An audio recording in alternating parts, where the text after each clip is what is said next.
ને હવે આગળ નજર કરીશું બિહારમાં થતા સત્તા સંગ્રામ પર।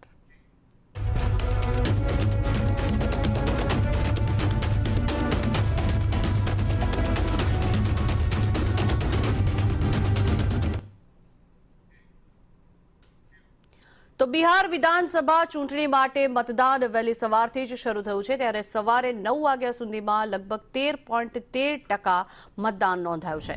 સૌથી વધુ વૈશાલી જિલ્લામાં 14.30% મતદાન થયું છે, ત્યારે બિહારમાં પ્રથમ તબક્કામાં 121 બેઠક માટે મતદાન ચાલી રહ્યું છે। 45,341 મતદાન કેન્દ્રો પર મતદારોની લાંબી કતારો વહેલી સવારથી જ લાગેલી નજરે પડી રહી છે, ત્યારે પટનાના દીઘામાં પણ ભીખુ દલસાણીયાએ મતદાન કર્યું, સાથે જ લાલુ યાદવે પણ તેમના સમગ્ર પરિવાર સાથે મતદાન કર્યું હતું।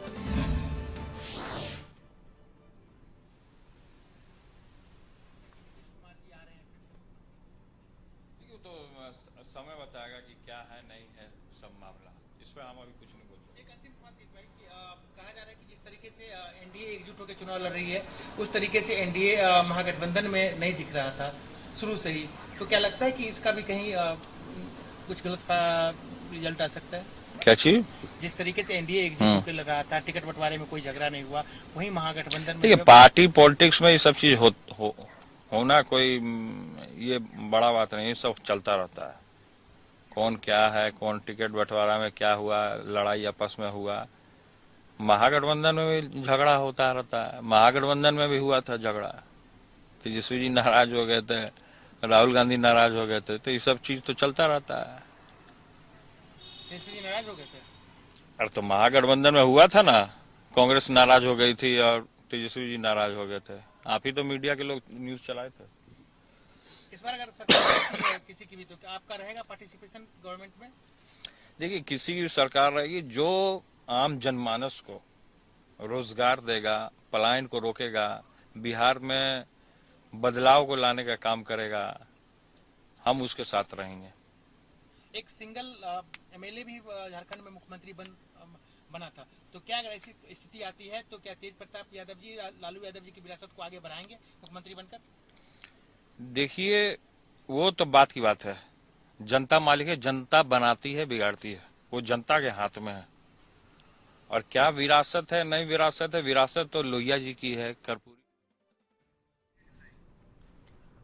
તો આજ અંગે વધુ માહિતી મેળવીએ સંવાદદાતા અજય યાદવ દિલ્હીથી આપણી સાથે જોડાયા છે। મહત્વનું છે કે જે રીતે બિહારમાં અત્યારે વહેલી સવારથી જ મતદાનની શરૂઆત થઈ ગઈ છે। અજય, जिस तरह से सुबह से ही लोग मत देने के लिए आ रहे हैं, कैसी परिस्थिति यहाँ?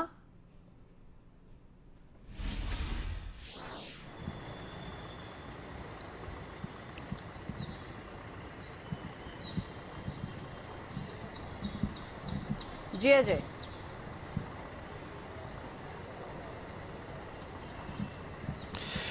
देखिए बिहार में जो विधानसभा चुनाव के लिए वोटिंग है वो एक तरह से चल रही है। सुबह से ही मतदान जो है शांतिपूर्ण तरीके से चल रहा है और कुल मिला के ये कह सकते हैं कि 18 जिलों के 121 जो विधानसभा की सीटें हैं उसमें मतदान की प्रक्रिया चल रही है। काफ़ी शांतिपूर्ण तरीके से मतदान चल रहा है, लेकिन सबसे महत्वपूर्ण बात यही है कि कई ऐसी सीटें हैं जो कहीं न कहीं हॉट सीट बनी हुई है और पूरे विधानसभा चुनाव के कैंपेन के दौरान काफ़ी विवाद भी हुआ था। उसमें मुख्य रूप से अगर बात करें तो मोकामा एक विधानसभा सीट है जहां से अनंत सिंह जेडीयू के प्रत्याशी हैं जो कि बाहुबली भी माने जाते हैं।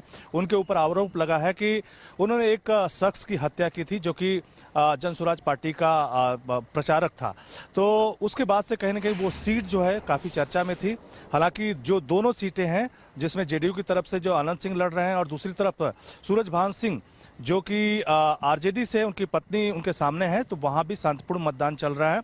और इसी तरह से राघोपुर सीट जो है जहां से पहले कभी लालू यादव राबड़ी देवी चुनाव लड़ चुकी हैं, वहां से जो लालू यादव के जो बेटे हैं तेजस्वी वो चुनाव लड़ रहे हैं और वो खुद बिहार विधानसभा चुनाव में जो है सीएम पद के प्रत्याशी आरजेडी या कह सकते हैं गठबंधन की तरफ से हैं।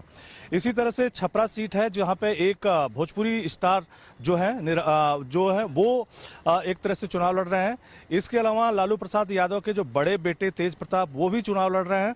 और इसके अलावा जो भारतीय जनता पार्टी की तरफ से जो 2 डिप्टी सीएम बनाए गए हैं उसमें विजय सिन्हा है और खास करके लखीसराय से वो चुनाव लड़ रहे हैं, सम्राट चौधरी जो हैं वो तारापुर से चुनाव लड़ रहे हैं।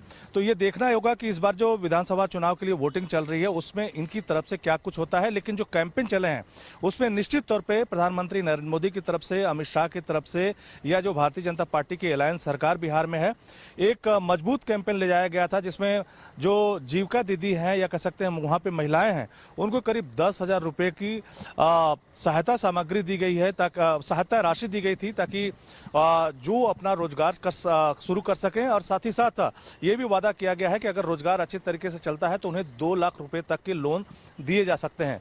जबकि तेजस्वी यादव की तरफ से जो कैंपेन चलाए गए हैं, उनके कैंपेन में बार बार बिहार के युवाओं को रोजगार देने की बात कही गई और खास करके इतना बड़ा वादा किया गया कि हर घर में एक सरकारी नौकरी होनी चाहिए, और अगर उनकी सरकार बनती है तो ये दावा पूरा करेंगे। और साथ ही साथ जीविका दीदी को एकमुश्त 30,000 रुपये उन्होंने मकर संक्रांति के मौके पर देने का वादा किया है।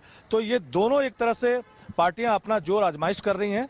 वहीं पर भारतीय जनता पार्टी की इस बार कोशिश है कि भारतीय जनता पार्टी की सरकार वहां पे नहीं बनी है, बल्कि अलायंस की सरकार है। तो हो सकता है कि नीतीश कुमार की जगह हो सकता है कि भारतीय जनता पार्टी सरकार बनाने की कोशिश करे। लेकिन अभी जो वोटिंग चल रही है उसमें दोनों जो दल हैं जोर शोर से आजमाइश कर रहे हैं, जबकि जनसुराज पार्टी पहली बार इसमें चुनाव लड़ रही है। उसकी तरफ से भी कोशिश है कि कुछ सीटें वो हासिल करने में कामयाब हो। अजय जी, अगर एक बात देखा जाए तो सुबह से ही बड़ी लंबी कतारें देखने को मिल रही है। लोग मत देने के लिए आ रहे हैं, वोट देने के लिए आ रहे हैं। वड़ा प्रधान जी ने भी वोट के लिए अपील किया है, तो अभी कैसा माहौल वहां पे दिख रहा है? कितने % वोटिंग हुआ है अभी तक?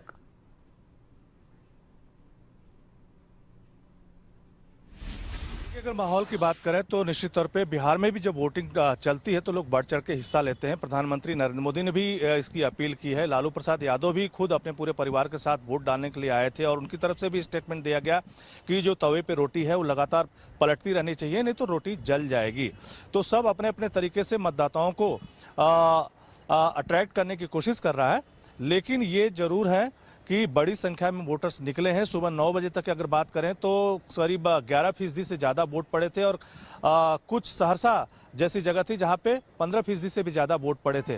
तो माना जा रहा है कि बिहार में वोटिंग परसेंटेज जो है इस बार बढ़ेगा, क्योंकि दोनों जो गठबंधन है और खास करके जनसुराज पार्टी एक तीसरा एंगल लेकर के आई है।